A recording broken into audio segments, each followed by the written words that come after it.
कर किया कि आप इंडिया भी गए। जी, इंडिया गया सर मैं। इंडिया का क्या जाने का सबब था और कैसा रहा वहाँ का इंडिया सफ़र मेरे क्या रहा? दोस्त थे यहाँ कसूर के, वो कहते यार हम चलते हैं, स्टूडेंट थे हम।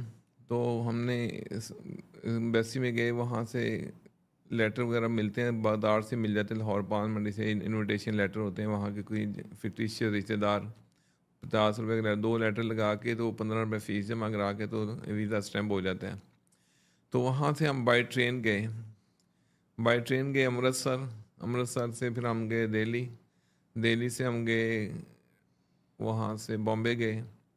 वहाँ जाके हमने फिल्म, प्रेम दीवाने फिल्म थी, उस जो बंदा जाता है ना हुँ, उसको होता है भी हम यहाँ पे फोटो स्टूडियो में जाएं, फिल्म स्टूडियोज में। हुँ, यहाँ आपको पता है कि उस लाइफ में दैट टाइम आई वाज 19 और 20 में भी।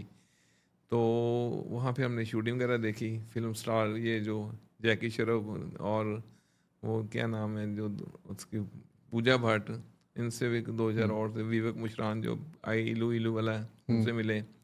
तो इस तरह फिर इंडिया गए। अच्छा, एक ट्रेजेडी आपको बता दूं। हुँ। जब हम जाते हैं ना स्टूडेंट के तौर पे, तो हम सोचते हैं कुछ चीज़ें साथ ले जाएं, उधर बिक जाएंगी, कुछ उधर से ले आएं, इधर बिक जाएंगी, और खर्चा निकल आएगा। खर्चा निकल आएगा। तो स्टूडेंट लाइफ में आपको पता है ऐसे ही होता है। ऐसे तो ही। लेकिन वो इंडियन बॉर्डर पे उन्होंने हमारा सामान पकड़ लिया। तो एक मुसलमान फिर हमें मिला एजेंट, वो वहाँ पे दिल्ली में, उसने कहा हम उसको रिलीज़ करा लेंगे। रिलीज़ कराने का जुर्माना भी ले गया, पैसे भी ले गया, सामान भी खुद ले गया। हाय हाय! तो ये एक बैड एक्सपीरियंस था। सही। और